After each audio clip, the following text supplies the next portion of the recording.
Hey guys, it's Divyansh. Welcome back to another episode of Football Daily. और आज के episode की जो पहली अपडेट है ना भाई, वो अपडेट नहीं है, एक्चुअली में जवाब है पीएसजी को कि भैया देखो सारे प्लेयर ना एम्बापे जैसे नहीं होते,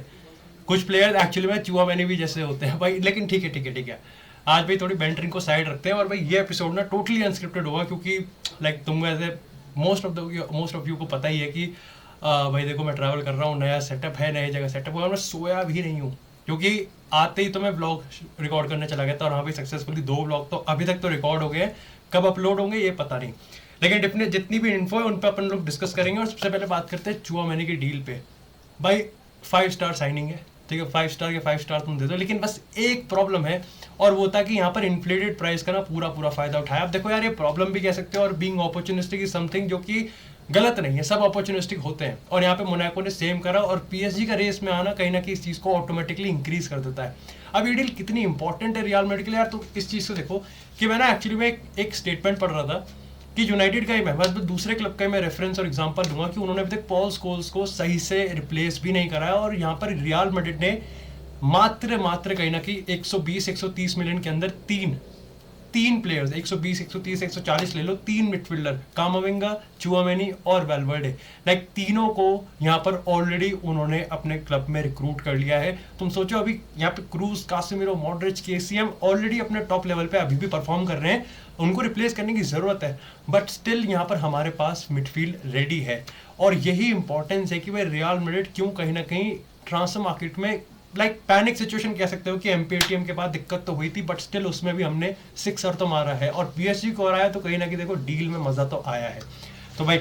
लेट्स होप कि चुआमेनी के रिगार्डिंग जितनी भी हाइप है, देखो चुआमेनी के रिगार्डिंग एथलेटिक की मैं बात करूँ, बाकी रिपोर्ट्स की मैं बात करूँ, स्टैटिस्टिक रिपोर्ट्स की हम बात करूँ, सब यही चीज़ बता रहे हैं कि चुआमेनी को इंप्रूव करना है, लेकिन ऑलरेडी जो उसके बेस स्टैट्स है वो बहुत ज़्यादा प्यारे हैं एंड विद टाइम ऑफकोर्स सबको पता है कि चुआमेनी कहीं ना कहीं रियल मैड्रिड में आएगा ही और सीखे। कंसिडरिंग द फैक्ट कि एक सबसे बड़ी अच्छी चीज़ ये लगी है कि चुआमेनी को खुद शुरू से लेकर आखिर तक ये पता था कि उसको रियल मैड्रिड में ही आना है। इसी के साथ बात करते हैं अपनी दूसरी अपडेट की और वो आती है यहाँ पर डी मरिया से।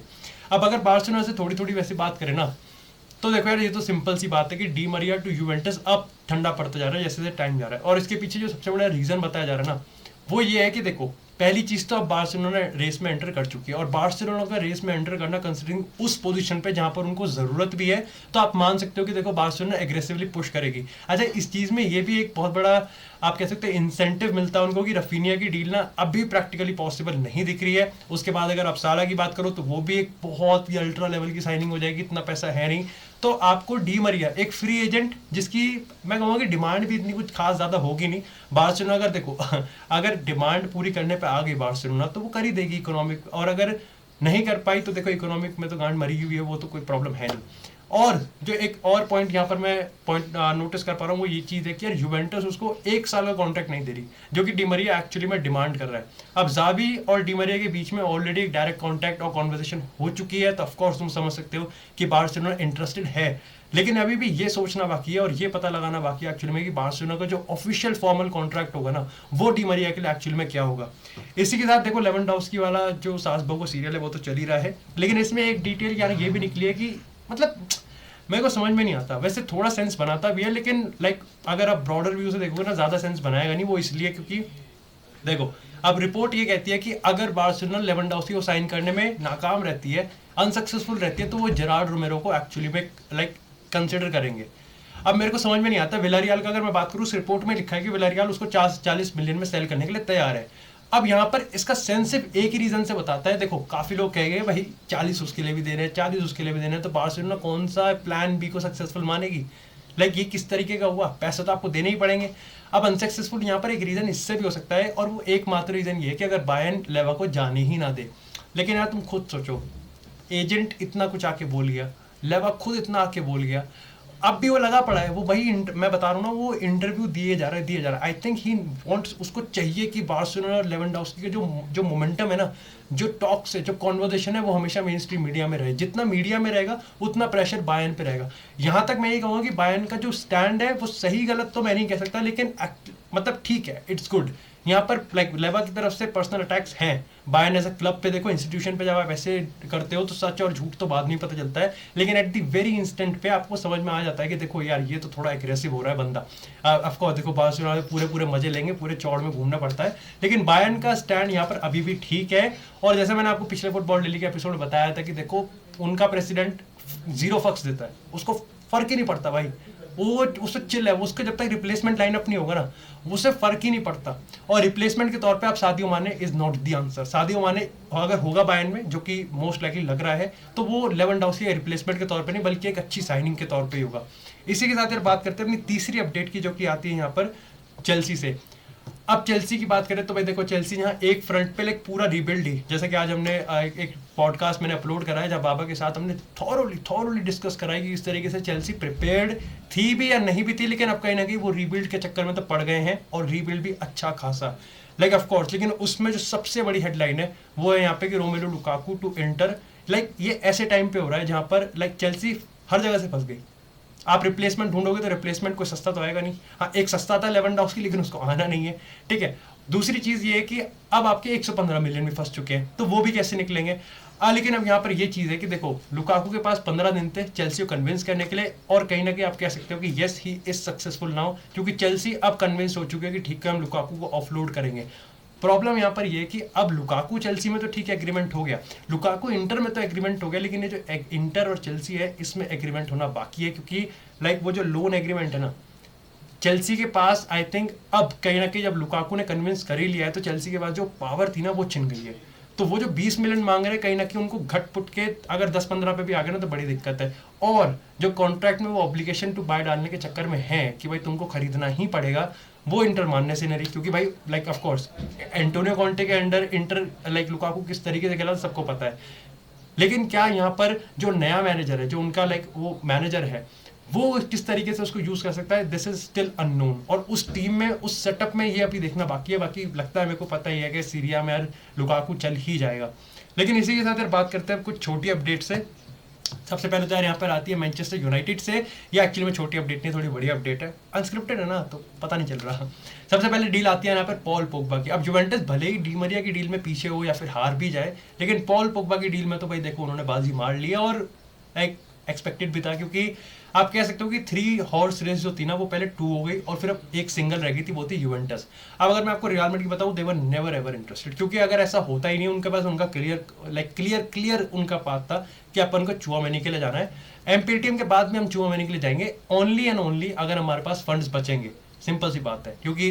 एम्बापे की जो डील है वो कोई सस्ते में तो होने नहीं वाली थी, तो वो चुआ में अब एमपीटीएम की डील तो हुई नहीं, तो उन्होंने कहा कि ठीक है भाई हम सीरियसली एग्रेसिवली पुश करेंगे चुआ मैंने के लिए। और यही एक रीजन था कि वो जो 55 से 100 का रास्ता हमने नापा है ना, वो बकचोदी हो गई थी। यूवेंटस ने यहाँ पर भाई उसको पॉल पोग्बा को रिक्रूट कर लिया है। आने वाले टाइम में शायद से हम इस चीज़ की ऑफिशियल अनाउंसमेंट देख लेंगे। 8 मिलियन की सैलरी है, कंसिडर आप कह सकते हो फॉर एग्जांपल डिबाला जो कमा रहा था वही सैलरी कहीं ना कहीं ये यहाँ पर पॉल पोग्बा को देने वाले हैं। They are thoroughly recruiting the best midfield like Locatelli, Zakaria. मतलब मैं नहीं कहूँगा कि वो लाइक मिडफील्ड को बिल्कुल चमका ही देंगे, क्योंकि मिडफील्ड तो मैड्रिड की चमकी हुई है। मैं बस इतना कहना चाहूँगा कि वो अच्छा खासा ध्यान दे रहे हैं मिडफील्ड को रिक्रूट और रिफ्रेश करने में। And I think Paul Pogba like उस पर आई थिंक डेडिकेटेड वीडियो बहुत ही जल्दी इस चैनल पे आने वाली है, लेकिन स्टिल अगर मेरे को ऊपर से कहना पड़े तो मेरे को लगता है कि वो भाई सीरी आ में चल जाएगा। एंड एलिगरी अगर पॉल पोग्बा के लिए इतना एग्रेसिवली पुश कर रहा है ना इतने बड़े प्लेयर के लिए, और ऑलरेडी जिस पे इतनी कंट्रोवर्शियल स्पॉटलाइट है, तो मैं समझ सकता हूँ कि ठीक है उसके पास एक अच्छे खासे प्लान्स है। और पॉल पोग्बा मैनचेस्टर यूनाइटेड में एक रीजन मैं आपको बताया तो क्यों फेल हो रहा है, वो इसलिए क्योंकि किसी मैनेजर के पास उसके लिए प्लान्स ही नहीं है। वो रेगुलर है ही नहीं। अगर कुछ भी ऊंच नीच हो जाता है, क्योंकि जो कि डिप होता ही है, लाइक प्लेयर की परफॉर्मेंस में डिप होता है, सबसे पहला बंदा जो बाहर जाएगा वो पॉल पोग्बा है। Like this is the only conservative statement जो मैं पॉल पोग्बा के लिए दूंगा। इसी के साथ बात करते हैं अपनी यूनाइटेड के स्ट्राइकर सर्च के लेके, और वो होती है डार्विन नूनेस को लेके। अब देखो यहाँ पर ट्विस्ट है। सबसे पहले तो कल एक रिपोर्ट आई थी जो कि मेरे को लगता है कि आज एथलेटिक ने उसको तोड़ ही दिया है। वो था यहाँ पर कि रिपोर्ट में एक आ था कि भाई डार्विन नूनेस को ना चैंपियंस लीग फुटबॉल चाहिए और इसलिए वो स्पेन में जाएगा। अब मेरे को समझ में नहीं आ रहा स्पेन में कौन सा क्लब हुआ। एथलेटिको मैड्रिड जाएगी नहीं, 100 मिलियन खर्च करेगी नहीं। दूसरी चीज़ यहाँ पर यह है कि बार्सिलोना यस डार्विन नूनेस में इंटरेस्टेड है, बट जब उनको पता है कि लेवेंडोव्स्की मर रहा है आने के लिए, और इस पॉइंट ऑफ टाइम पे भी इस पॉइंट ऑफ टाइम पे भी आप फ्यूचर इतना नहीं कह सकते कि ठीक है 5-10 साल की बात ना, आप लेवेंडोव्स्की को ही रखोगे आने वाले 2-3 साल के लिए, and Lewandowski is far far better than Darwin Nunez even now also, चाहे एज में कितना डिफरेंस हो, इसमें कोई डाउट ही नहीं होना चाहिए। इसी के साथ अगर बात करें रियल मैड्रिड की, तो हाँ ठीक है, लेकिन अभी मेरे को रिपोर्ट अभी मैं पढ़ रहा था तो वो ये था कि अगर विनीसियस का स्पेनिश पासपोर्ट बन गया तो उनके पास एक नॉन यूरोपियन आ जाएगी। आई थिंक वो एक लाइक वो ऐसे था, पता नहीं कुछ था यार सीन, मैंने ऊपर से पढ़ा था कि वो गैब्रियल हेजुस को ले लेंगे। यानी कुल मिला के आप देखो रियल मैड्रिड भी और सबसे बड़ी बात तो 100 मिलियन तो नहीं दे रहे, 100 मिलियन चुआमेनी के लेते हैं, 100 मिलियन डार्विन नूनेज के लेते हैं, ये तो खैर होगा नहीं, बिल्कुल भी नहीं होगा, जबकि हमको पता है कि हमको एक ऐसा स्ट्राइकर चाहिए जो कि सेकंड फिडल खेलेगा।